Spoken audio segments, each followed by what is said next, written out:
Kabilang si Pangulong Bongbong Marcos sa 100 Most Influential People of 2024 ng Time Magazine. Kinilala siya sa kanyang mga hakbang para ibangon ang ekonomiya ng Pilipinas, gayon din ang kanyang paninindigan sa West Philippine Sea. Nasa frontline ng balitang yan si Maricel Halili.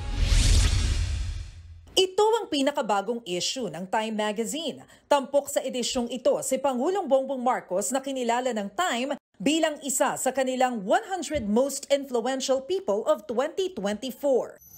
Ayon sa Time, sa pagnanais daw ni PBBM na linisin ang pangalan ng mga Marcos, naibalik niya ang atensyon ng mundo sa Pilipinas. Mula ito sa naging imahe ng ama niyang dating Pangulong Ferdinand Marcos Sr. bilang diktador na nanlimas ng bilyong-bilyong dolyar mula sa gobyerno at lumabag sa mga karapatang pantao.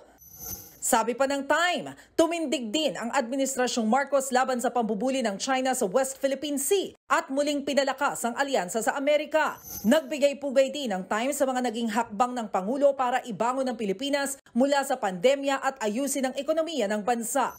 Para sa political analyst na si Professor Antonio Contreras, patunay ito na napapansin ng ibang bansa si PBBM, lalo't hindi ito ang mga inaasahan mula sa kanya. The strength of President Marcos is that he is breaking a lot of expectations. He's exceeding a lot of expectations. He was painted as the son of a dictator, and yet he's not living to that in a positive way. He's not living to that expectation. Giit ni Contreras, binaliktad ni Marcos ang dalawang mabigat na patakaran ni dating Pangulong Rodrigo Duterte.